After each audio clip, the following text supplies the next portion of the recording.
Le Salon international de l'artisanat du Mali a lancé ce jeudi 27 novembre sa 5e édition consacrée à l'identité culturelle et au développement.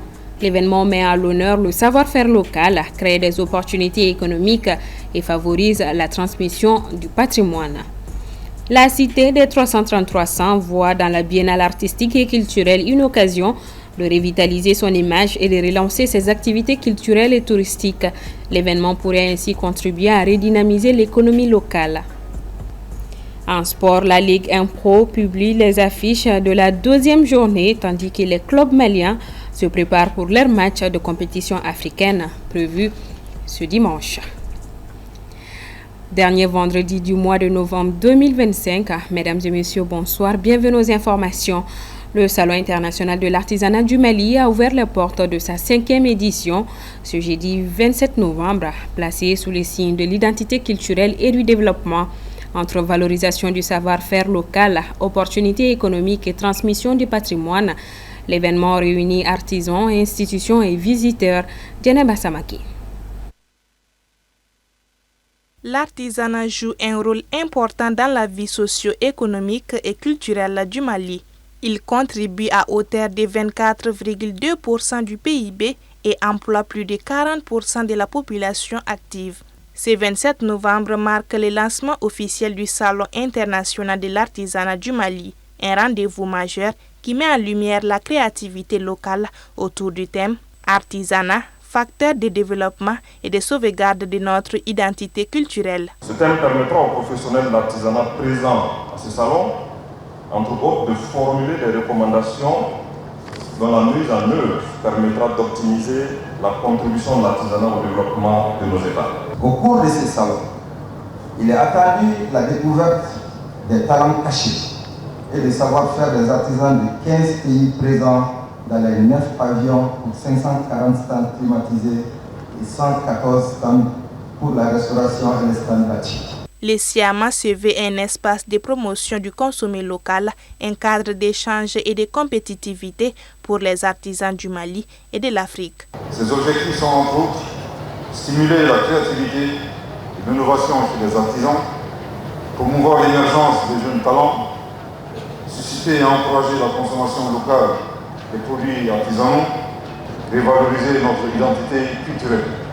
Je pense qu'aujourd'hui, nous sommes dans un espace qui réunit véritablement les pratiques, les gestes, les matières des créateurs et des artisans qui ont fait de cela, ou qui ont mis cela au cœur de leur récit.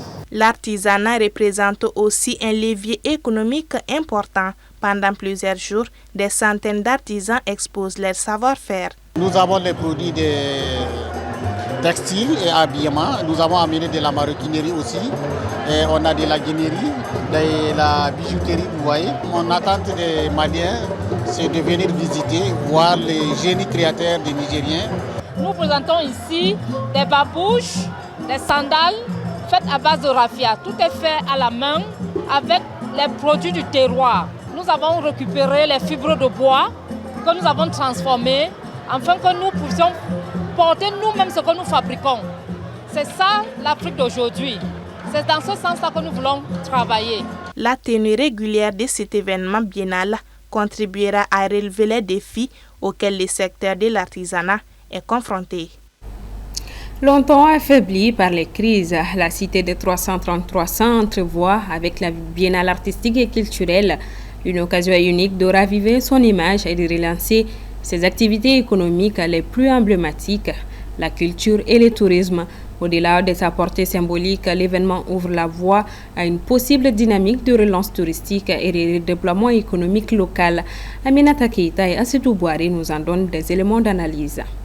Longtemps considéré comme l'un des phares culturels de l'Afrique de l'Ouest, Tombouctou a toujours été un haut lieu du tourisme, notamment avec le mystique de la ville légendaire du désert, les mosquées historiques comme Djingaribert, Sankoré et Sidi Yaya, les bibliothèques de manuscrits anciens, les festivals nomades ou encore l'hospitalité exceptionnelle des communautés locales. La région sera sous les projecteurs grâce à la tenue de la Biennale artistique et culturelle du Mali. Le fait d'organiser cette activité au niveau de la ville de Tombouctou va nous permettre justement de donner des messages d'assurance pour justement montrer au monde qu'aujourd'hui, la ville de Tombouctou reste ouverte à la clientèle internationale et que c'est une ville qui s'est reconstruite et qui a su garder justement toute sa beauté au cours de ces différents événements malheureux. Inscrite au patrimoine mondial de l'UNESCO, la cité des 333 saints est connue depuis des siècles comme un carrefour intellectuel, commercial et spirituel. Autrefois, elle attirait des chercheurs fascinés par ses richesses. Cependant, les crises sécuritaires de la dernière décennie ont profondément freiné cette dynamique. Donc on doit soutenir Tombouctou très bien. On sait qu'il y a les crises, mais on va se débrouiller. Tous les Maliens vont se débrouiller de faire la Tombouctou, ça va se retourner comme Tombouctou d'avant. Même si la relance sera progressive, la Biennale joue un rôle déterminant. Elle redonne confiance, ouvre de nouvelles perspectives et repositionne Tombouctou comme un centre culturel majeur. Mali Tourisme entend profiter de cette biennale pour montrer au monde la particularité de Tombouctou. De ce fait, des initiatives ont d'ores et déjà été lancées. Dans le cadre de la biennale, nous avons beaucoup d'activités, comme l'organisation des visites guidées, déjà dans les sites et monuments de la célèbre cité des 33 saints. Nous sommes en train de travailler sur des offres de randonnée à dos de chameau, justement. Donc il y aura un espace permanent qui va être ouvert justement aux visiteurs nationaux mais également aux visiteurs étrangers. Il y a beaucoup de demandes à l'international. Ces demandes sont directement prises en charge par des agences de voyage du Mali. Nous avons plusieurs groupes, des dizaines de groupes qui sont annoncés. Donc pour cette activité, il y a déjà des réservations fermes. La biennale artistique et culturelle qui se tiendra à Tombouctou du 18 au 28 décembre prochain pourrait marquer le retour d'une ville mythique au cœur de la scène nationale.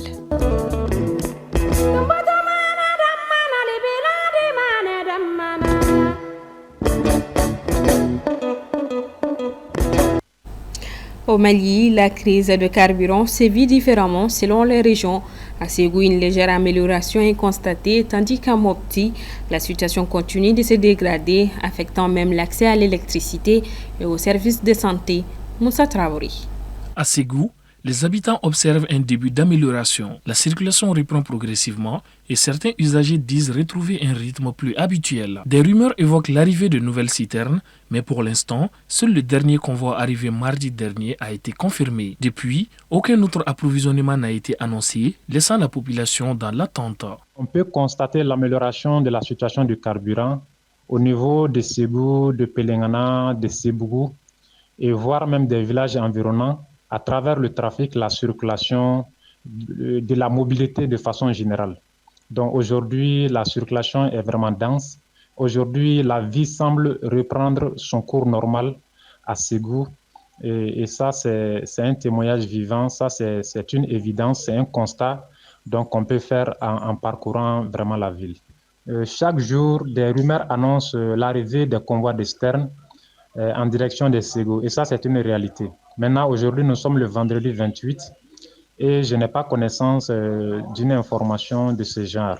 À Mopti, en revanche, le quotidien devient de plus en plus difficile. Aucune amélioration notable n'est enregistrée, ni pour le carburant, ni pour l'électricité. Les habitants sont obligés de s'adapter tant bien que mal, avec des coupures prolongées et une mobilité presque paralysée. Bon, ici à Mopti, les gens s'organisent, tout le monde s'organise avec les moyens de bord.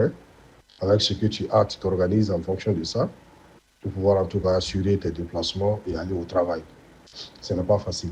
Vous voyez, avec le manque de carburant et que nous vivons aujourd'hui, les déplacements se font très rares. Cela se sent même à travers la circulation. Avant la crise, la circulation était très dense, les gens vaguaient à leurs activités, mais tel n'est pas le cas aujourd'hui. Oui, les conséquences ici à Mopti sont énormes. Les hôpitaux, c'est vrai, l'hôpital de Mopti, également les centres de santé qui sont ici à Mopti, sont dotés de groupes électrogènes et de panneaux solaires. Mais en réalité, ces dispositifs ne peuvent pas remplacer les DM. Alors que le gouvernement se félicite des progrès réalisés et fixe de nouveaux objectifs pour la semaine prochaine, les régions encore non ravitaillées attendent désormais de voir ces engagements se traduire sur le terrain. Actualité à l'international, en Guinée-Conakry, la campagne présidentielle a officiellement été lancée ce vendredi 28 novembre, offrant aux candidats l'occasion de présenter leur programme et de déployer leur stratégie de mobilisation. Assetoumani Koulibaly. Dans un décret publié dans la soirée du jeudi 27 novembre, le président de la transition Mamadi Doumbouya a fixé l'ouverture de la campagne à ce vendredi 28 novembre. Cette phase cruciale, en prélude aux élections, permet aux candidats d'aller à la rencontre des électeurs et de défendre leurs projets pour le pays. Rassemblements, caravanes et conférences publiques animeront Conakry ainsi que plusieurs régions du pays. Toutes ces activités doivent se dérouler dans le respect strict des lois et règlements en vigueur relatifs aux réunions et manifestations politiques en Guinée. Novembre dernier, l'actuel président de la transition Mamadi Doumbouya avait confirmé sa candidature. À ses côtés, d'autres figures politiques sont en lice, notamment Fayami Limono, leader du parti centriste Bloc libéral, ainsi que Makale Camara, présidente du Front pour l'Alliance nationale et ancienne ministre des Affaires étrangères. Certains opposants en exil seront absents, n'étant pas éligibles selon les dispositions de la nouvelle constitution adoptée en septembre dernier. L'ouverture officielle de cette campagne est perçue comme un signe de retour progressif à l'ordre constitutionnel. À noter que la campagne prendra fin le jeudi 25 décembre 2025. Et le scrutin pour le premier tour est prévu pour le 28 décembre 2025. Pendant ce temps, en Guinée-Bissau, le général Hortan Tam, qui était jusqu'ici chef d'état-major de l'armée de terre, a été investi ce jeudi 27 novembre, président de la transition et du haut commandement militaire pour diriger le pays pendant 1 an. Considéré comme cerveau du putsch qui a renversé le régime du président Oumarou Sissoko Embalo le mercredi, Aïssatou Bouari nous dresse son portrait. Le général Hortan Tam est le nouvel homme fort de la Guinée-Bissau. Investi jeudi à l'état-major des armées, le chef d'état-major de l'armée de terre prend la tête du Haut Conseil militaire pour le rétablissement de la sécurité nationale et de l'ordre public. Structure mise en place après le putsch du 26 novembre. Jusqu'ici, c'est le général Dinis Chama, chef de la maison militaire de la présidence qui occupait le devant de la scène, se présentant comme le porte-parole du groupe d'officiers ayant pris le pouvoir à Bissau. La désignation du général Hortan Tam pour diriger la transition des noms révèle la véritable figure de proue de ce nouveau coup d'État dans ces pays d'Afrique de l'Ouest. Dans son discours d'investiture prononcé devant les officiers généraux et supérieurs des 3 branches des forces armées, le général Hortan Tam a promis de lutter contre le narcotrafic, justifiant le coup d'État du 26 novembre par la menace sur la stabilité politique du pays. Ce putsch a suscité une vive réprobation de la communauté internationale. L'Union africaine, la CEDEAO et le Nigeria ont fermement condamné ce changement inconstitutionnel de gouvernement, exigeant la restauration immédiate de l'ordre constitutionnel et la libération de tous les officiels détenus. Dans un communiqué publié mercredi soir, le gouvernement sénégalais a annoncé que le président Embalo a été exfiltré de Bissau vers Dakar, où il est arrivé sain et sauf. Ce nouveau putsch s'inscrit dans l'histoire d'instabilité chronique de la Guinée-Bissau depuis son indépendance en 1974, marquée par plusieurs coups d'État militaires. Et nous faisons le point sur l'actualité sportive avant de boucler ce 1945. Tandis que la Ligue 1 Pro dévoile les affiches de sa 2e journée, les clubs maliens se préparent à jouer leur rencontre de compétition africaine ce dimanche. Le récap avec Assetoumani Koulibaly.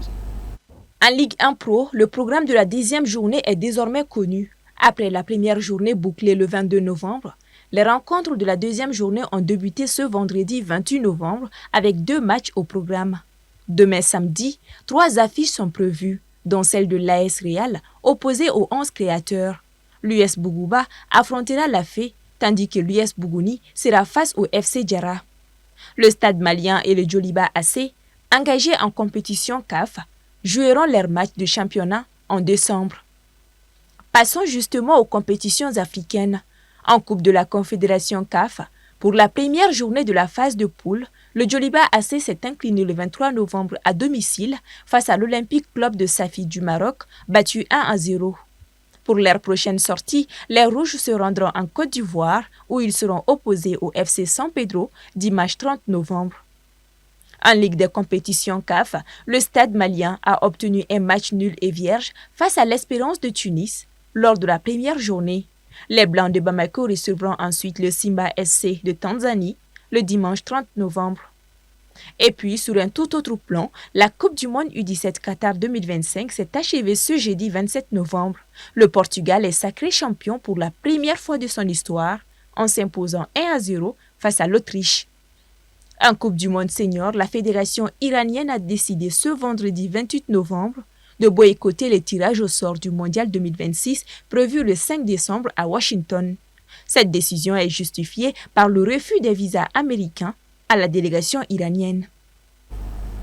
Voilà, c'est ce qui referme ce 1945 du 28 novembre 2025. Merci de votre constante fidélité. Bonsoir à tous et bon week-end.